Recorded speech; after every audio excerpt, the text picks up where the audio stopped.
Chers auditeurs, vous êtes maintenant à l'écoute de votre émission qui passe chaque semaine.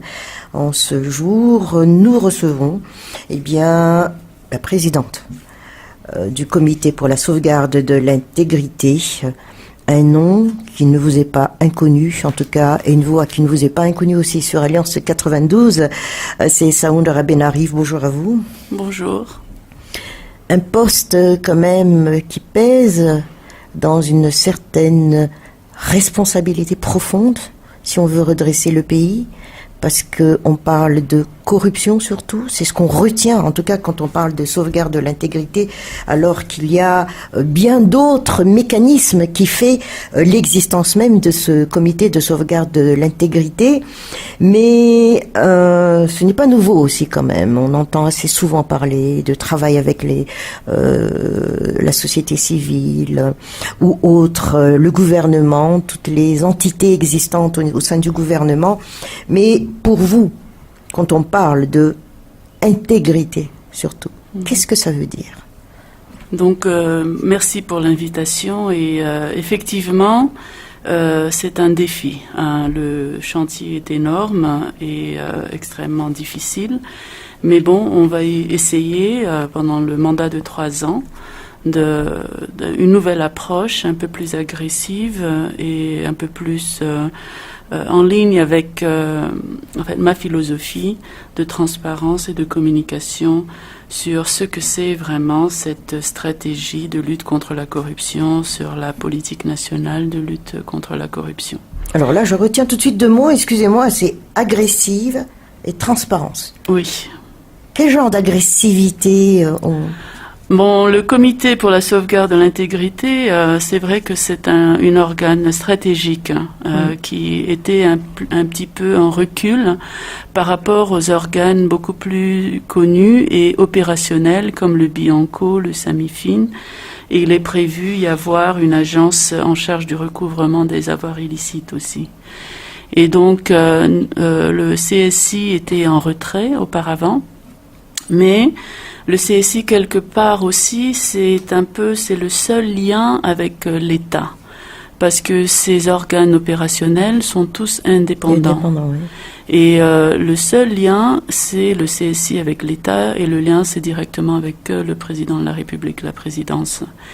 Et donc, ce que nous souhaiterons faire, ou que je souhaiterais faire, c'est être un peu plus visible et un peu plus agressive dans la promotion, donc, des différentes stratégies de lutte contre la corruption, parce que, d'un côté, il faut faire un plaidoyer au niveau du gouvernement, il faut faire un plaidoyer au niveau des autres institutions étatiques, comme le Parlement, le judiciaire, et donc utiliser cet organe pour faire un plaidoyer un peu plus public, un peu moins discret par rapport à ce que doit faire surtout l'administration, mais même aussi le Parlement par rapport à cette lutte contre la corruption. Et c'est-à-dire ne plus philosopher aussi, mais vraiment entrer en action et utiliser les lois existantes, car ces lois, elles sont bonnes quand même, elles sont à la hauteur de l'objectif même, de la mission du comité, comme du pouvoir aussi. Oui, alors effectivement, les lois datent un peu de 2004 pour la mise en œuvre de tout cet apparatus de lutte contre la corruption. Mais vous savez en fait que la corruption, un acte de corruption relève du code pénal. Et ça existe depuis le début des temps. Ça a toujours été dans le code pénal, mais c'était que on était juge et partie si on était dans l'administration et en même temps qu'on appliquait les sanctions ou les peines prévues par le code pénal. Et c'est pour ça qu'il a fallu créer ces institutions indépendantes qui étaient en dehors de l'administration et du Parlement, etc.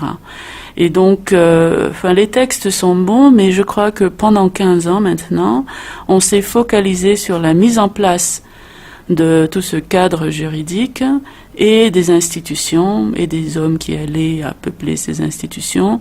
Et c'était surtout donc sur le côté répressif de la lutte contre la corruption. Et 15 ans après, on doit se dire que les résultats sont assez médiocres par rapport à la répression. Et donc, parmi les axes prioritaires que j'aimerais, autour desquels j'aimerais articuler mon action, c'est beaucoup plus sur la prévention. C'est tout ce qui est en amont de l'acte lui-même, parce qu'on sait que c'est très difficile en aval de poursuivre et de sanctionner les actes une fois qu'ils sont commis. Donc c'est vraiment un chantier de rééducation, d'information. Exactement, parce que c'est un changement de comportement, c'est un changement d'attitude envers ce qu'est le service public. Et pour cela, il faut beaucoup de communication, beaucoup plus de transparence, et je dirais, il faut quelque part une déclinaison. Les textes sont complexes, c'est pas tout le monde qui lit le journal officiel, mais il faut ressortir des points faciles à comprendre et d'être très transparent. Dans beaucoup de pays du monde, on peut très facilement obtenir les informations sur, par exemple, si je veux faire la succession d'un titre foncier. Ici, c'est très difficile et les agents de l'administration en profitent pour harceler les gens carrément. Et donc, ce qu'il va falloir faire, c'est d'abord l'IEM donc prévoit et la stratégie de lutte contre la corruption devrait prévoir la mise en place de cellules dans tous les ministères de lutte anticorruption qui pourraient identifier, parce que les opportunités de corruption varie selon le ministère. C'est pas la même chose pour le foncier que pour le fisc, que pour... mais essentiellement, il n'y a pas un ministère qui est exempté de ces opportunités de corruption. Et il s'agira donc de les identifier et d'identifier les mécanismes pour essayer de fermer le robinet, soi-disant, en donnant les armes aux citoyens, mais aussi de faire en sorte que ce soit plus difficile pour les agents de l'État de demander un bakshish pour un service public qui devrait revenir naturellement aux citoyens. Alors comment faire la jonction pour une communication transversale, puisqu'on va travailler aussi avec tous les ministères quand même? C'est ça. Donc ce que l'IEM prévoit, c'est essayer de capter les opportunités offertes par la nouvelle technologie, donc l'e-gouvernance, pour essayer d'accélérer le processus, essayer même de bondir en avant, de passer des étapes plus rapides. Mais c'est clair que la communication n'est pas toujours par Internet pour tout le monde. Donc il faut un aspect technologique, mais il faut aussi être très terre à terre, surtout au fin fond de la brousse, dans les bureaux fonciers ou dans les postes de gendarmerie ou autres, comment ça va se traduire sur place. Et évidemment, moi j'espère pouvoir aussi avoir le soutien des médias dans leur rôle d'éducation des citoyens par rapport à attention, parce que très souvent en fait c'est que le citoyen ne sait pas et le policier ou l'agent de l'administration profite du fait qu'ils ne savent pas quels sont leurs droits et quelle est la procédure exacte. Cela nous emmène quand même à penser que les citoyens donc seront servis aussi rapidement, parce que pourquoi il y a ces actes de corruption, c'est parce qu'il y a trop de longues attentes, trop de compromis de temps. Exactement. Et dans certaines lois, il va falloir faire un inventaire, mais par exemple, si je prends le code minier, c'est prévu dans le code minier que le permis minier sera octroyé dans un délai de 30 jours. Et ce qui se passe, c'est qu'il n'est pas octroyé. Ouais. Et ce qu'il va falloir maintenant, parce que la loi donc a essayé de faire sortir plus rapidement les permis, ce qu'il faut faire maintenant, c'est relever le nombre de permis qui sortent dans le délai prévu. C'est presque l'audit total que tout le monde fait. Et mettre la pression sur l'administration. Si c'est prévu sortir en 30 jours, pourquoi il n'est pas sorti, etc. Donc c'est ça aussi, c'est la culture de la performance, de l'excellence au sein de l'administration qu'il va falloir essayer de mettre en place. Je sais que c'est un travail de longue haleine, mais je crois quelque part aussi que tout le monde est fatigué de la corruption, et on pensait que ça allait être un petit truc temporaire. Ce qui se passe maintenant, la généralisation totale. On ne peut rien faire sans payer le petit bakshish ou quelque chose comme ça. Et je pense que ce ne sont pas seulement les citoyens, mais je crois même les fonctionnaires qui souhaiteraient quand même peut-être que ça s'arrête et qu'on retourne à la droiture. Ce ne sera pas évident, je sais, mais il faut qu'on essaye. Alors là, on parle d'intégrité morale aussi quand même, et d'intégrité du service public. Mais qu'est-ce qui est à prioriser donc, puisqu'on parle de prévention? Est-ce au niveau des citoyens ou tout de suite faire une sensibilisation au niveau de l'administration publique? Donc, je reviens sur le mot intégrité, justement. Intégrité, donc, ça englobe plus que la lutte contre la corruption, c'est la bonne gouvernance. Et tout ce que je viens de citer, c'est plutôt des questions de gouvernance, de service public et tout ça. Alors, pour moi, effectivement, il y a un grand changement de cap. Je passe du côté entièrement privé, société civile, de plaidoirie ou d'action de la société civile. Maintenant, c'est du côté, c'est l'État, là, c'est l'administration. C'est tout à fait différent.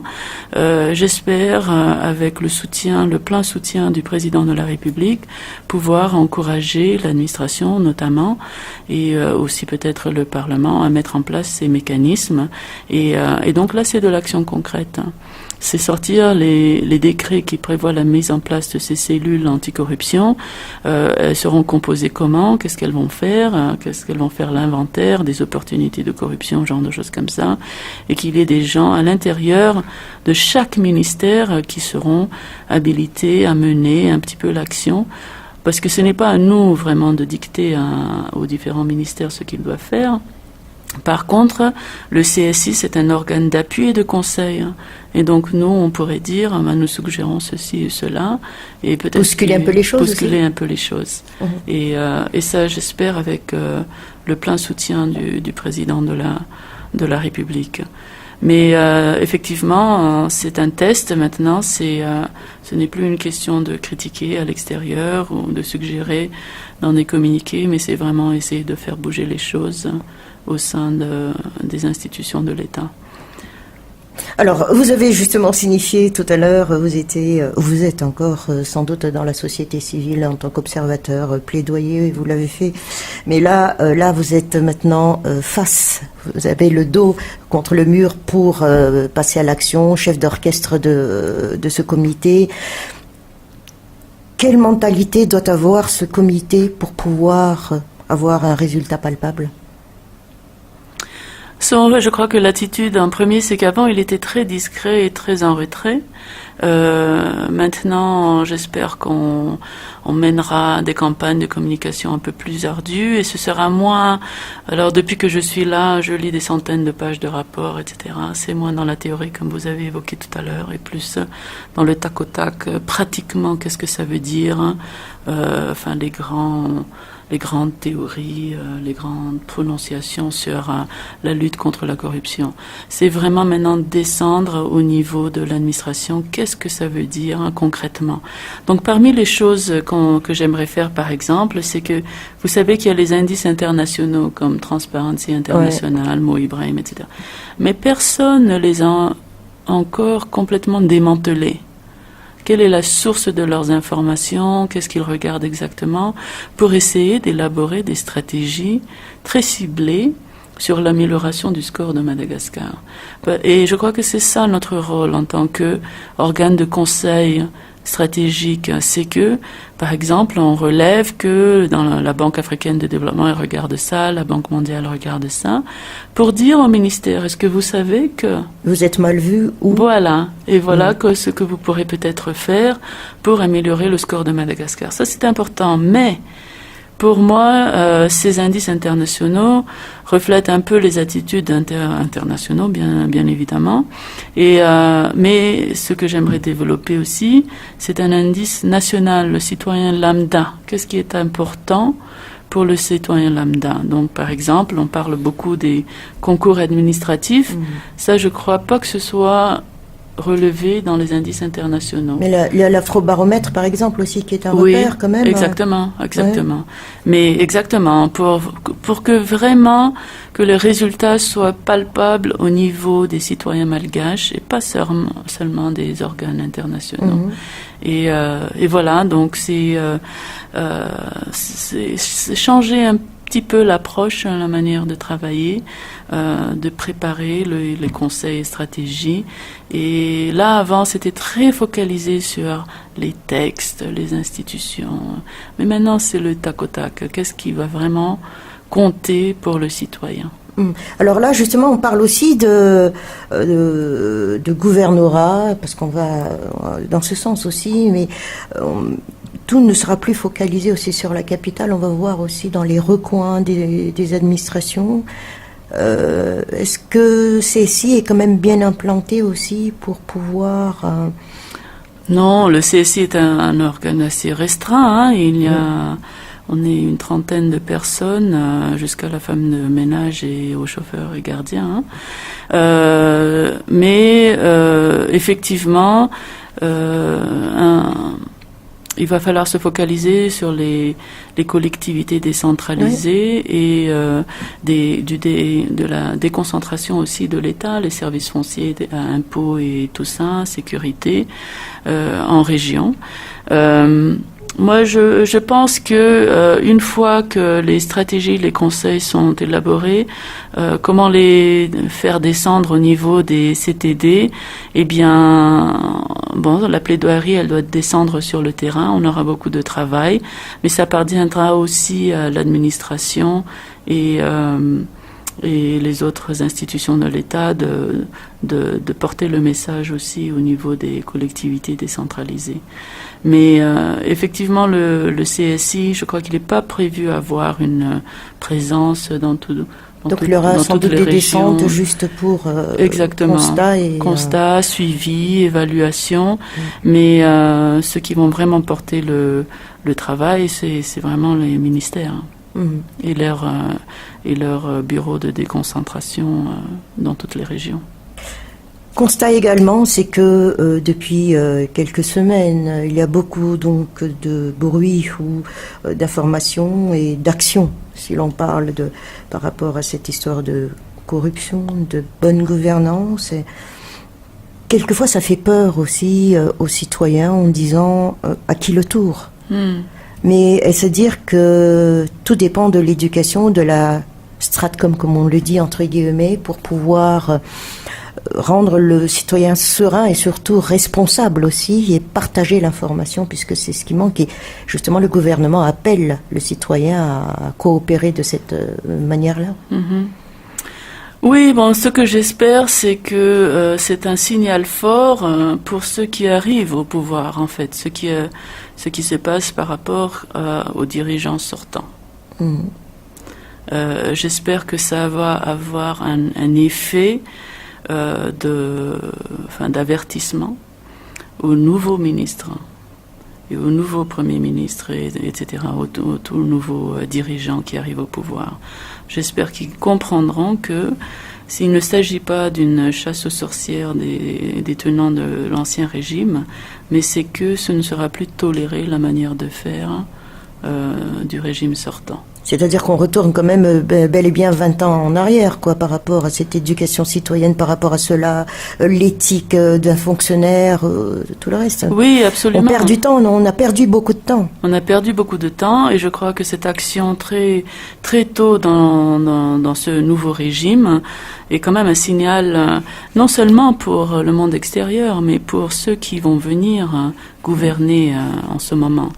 Donc j'espère qu'ils comprendront qu'il ne s'agit pas seulement de punir ceux qui étaient là avant, mais de les avertir eux sur ce qu'ils vont faire une fois qu'ils sont au pouvoir.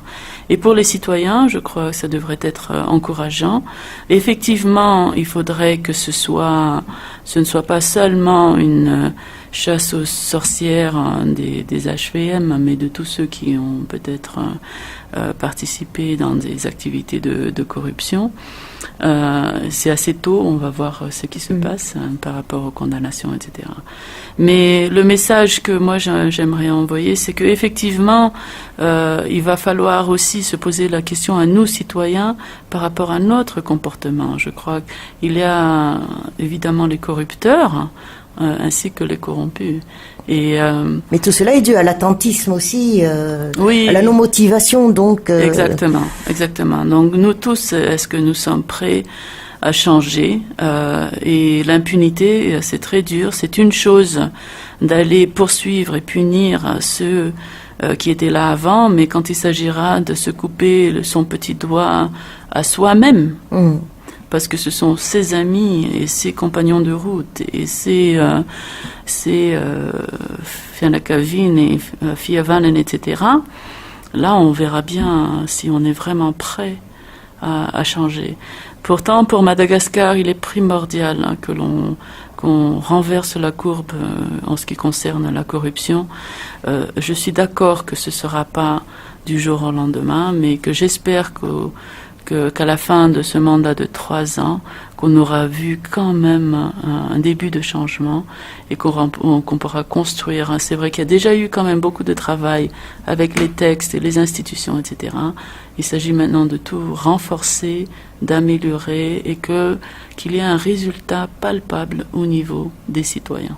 Alors cela veut dire que l'impunité ne veut pas dire forcément répression. Tout compte fait, c'est une prise de conscience aussi par rapport à suivre la logique des affaires et fonctionner comme tel. Rafraîchir les lois aussi sans doute pour certains domaines, certains secteurs. Mais tout est question donc d'éthique et de responsabilité et, de volonté. Et de volonté. La bonne gouvernance se fera. Oui, je l'espère. Votre dernier mot ?